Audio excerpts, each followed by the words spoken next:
part, I'll just cover the suction. Maybe I can mention on PDA. I mean, most of you are worried about how to approach PDA, and lots of studies recently are negative. But there is a criticism for how they are done as well. For example, the baby Oscar study, or the what is that?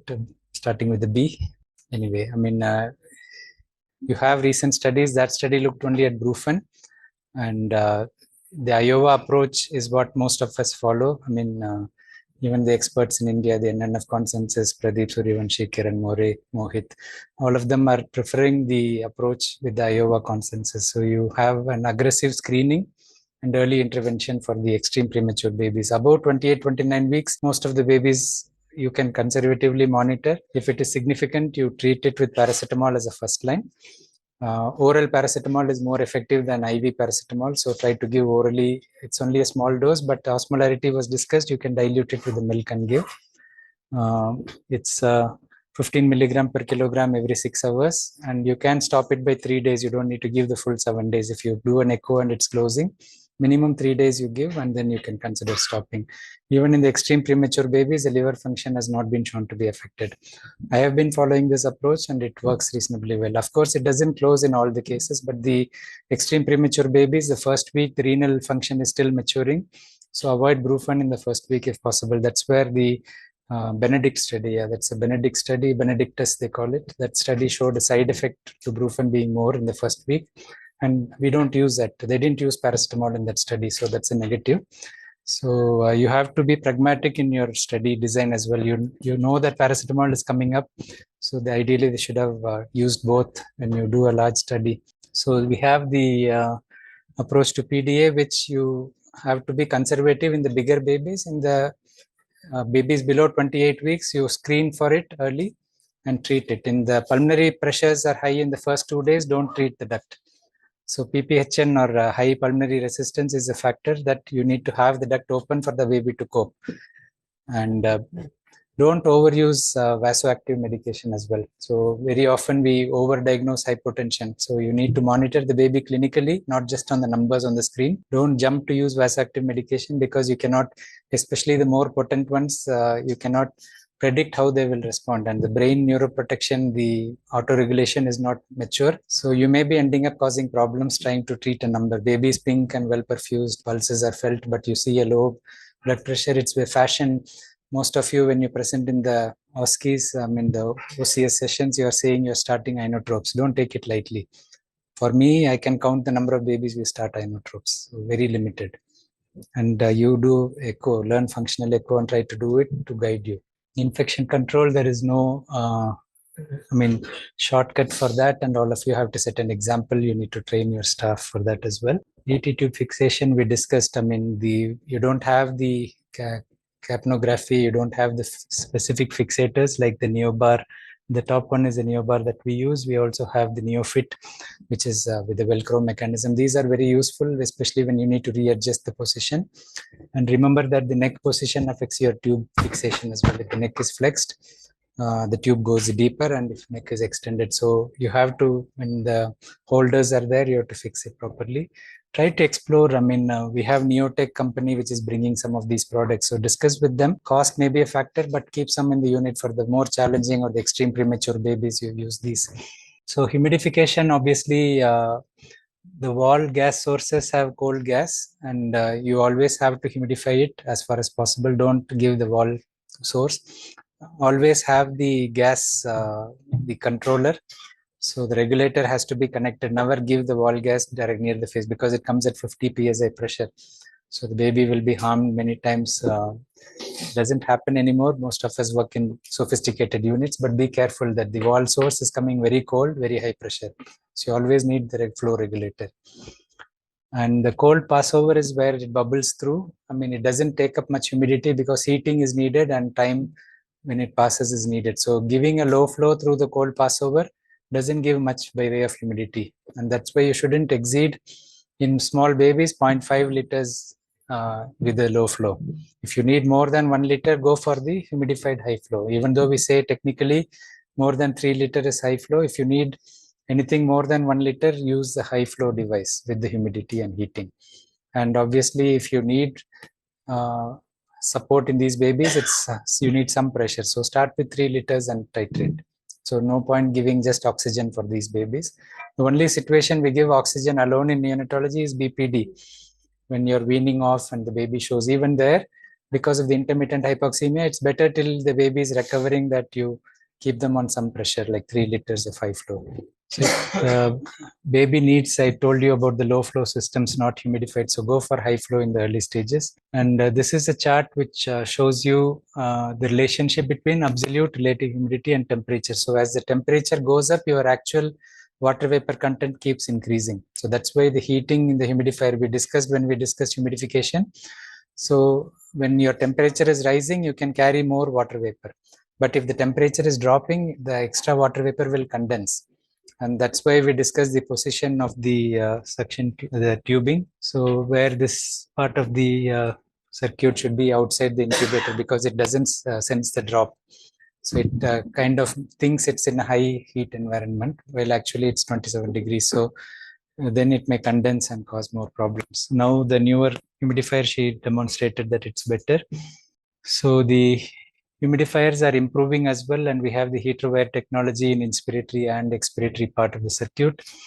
And previously we used to have heating up to 39, 40 degrees, but sometimes if the heat is carried over to the baby, the burns happen at the tissue level. So now at the humidifier level, you can only heat to 37 degrees, and then you maintain it at the baby level. So the amount of water vapor carried will be proportionate to 37. So it cannot overheat and it cannot burn the airway. So the incidents made them revise this protocol. So the rain out issues, the position, especially in high flow, the droplets come into the nose. And he said with the RAM cannula, if there is a rain out, it may not deliver the pressure, but it reflects, there won't be any alarm because it's showing as if the pressure is delivered. So it's a crucial component. Ensure the water levels are adequate and it's switched on as a first step. Don't miss it, and also look at it as part of your rounding. Avoid any form of respiratory support without the humidified gas in units, especially the premature babies. And suction, it's very important to avoid secretions obstructing the airway, but at the same time, overdoing suction causes trauma, it introduces infection, and it causes hemodynamic changes in the baby. So you have to be balanced in your approach.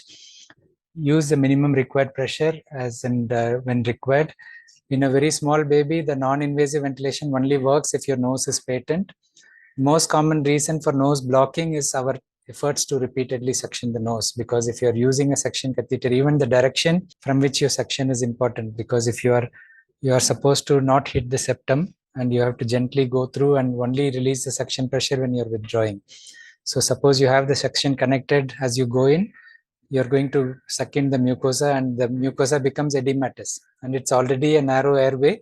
We saw that it's inversely proportional to the fourth power of the radius, the resistance. So 4 times magnified. So if you cause airway suction, causing trauma, so it's very important that only the expert nurses look after the tiniest babies on non-invasive ventilation, and keep teaching your staff how to do it properly. Regular saline installation is going to help as well.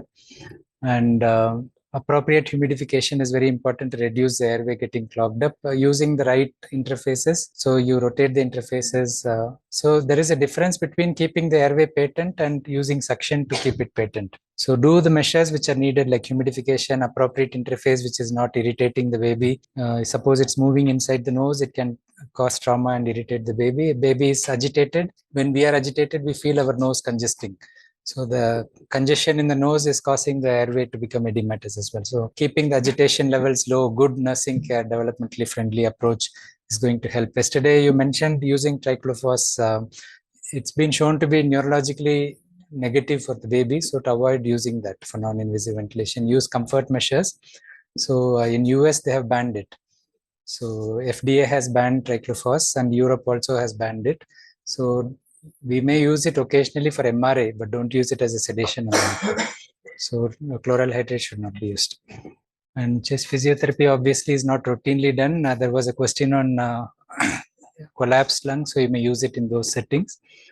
And you have positioning. So respiratory support is only one aspect of the intensive care. You have to look at the baby as a whole. The overall picture is important. The start that you give the baby is very important. So focus on the team training. Maybe the junior most guy is the one who is attending the delivery, and unless you train them and you educate them, or you have a system where the senior and junior go together. The nursing staff is important as well, how you train them, educate the nurses.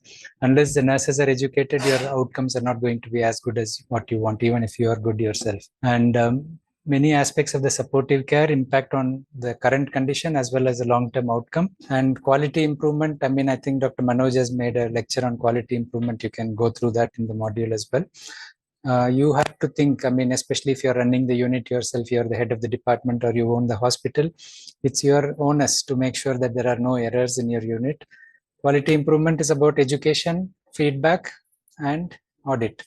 So it doesn't need to be a formal process, but making it formal at times helps you give some weight to what you're doing. So you may be doing every correction immediately on your own, but it may not disseminate so if you do it in an audit, especially if you're working in a bigger center like your team, take up audits on your own. Temperature control, is the humidification being switched on in all cases immediately? Is the water levels okay when you go around? Infection prevention. So do these things. Having a case series of your early cases, for example, looking at what is causing it. In her case, we discussed. So have a discussion like that. I mean, maybe you could have timed the surfactant, you could have educated the family better and timed it better. You may prevent the pneumothorax. So prevention is always easier than treating. Here the outcome was good, thankfully, but obviously it can easily go wrong. We have seen cases with a similar course ending up with NEC. After 2 weeks, they survive the pneumothorax, but then they develop NEC and they may succumb to it or have a short death from that. So hypotension, anything that causes hypotension can affect your outcome.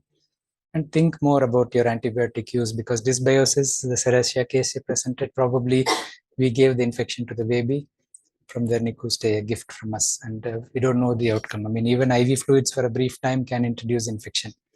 So we have to be careful overall with how we manage it. Any questions online? No. So I just wanted to know, for doing LP, do you use any sedation, sir? Doing lumbar puncture? LP, sucrose is okay. Sucrose, cuddling, and I mean, before doing the procedure, you can calm the baby with feeding maybe, but you have to have empty stomach, so it will be non-nutritive sucking. So LP, there is a risk of aspiration, baby can vomit. So don't feed the baby, but it's like tuck and cuddle. Sucrose can be used. Try to get sucrose. 10% dextrose is not sweet enough. It's not, it's a medical product. So 23% sucrose can be available. The 40% sucrose is more osmolar as well. And it causes a sugar surge because it's used for the hypoglycemia to avoid the separation from the mother.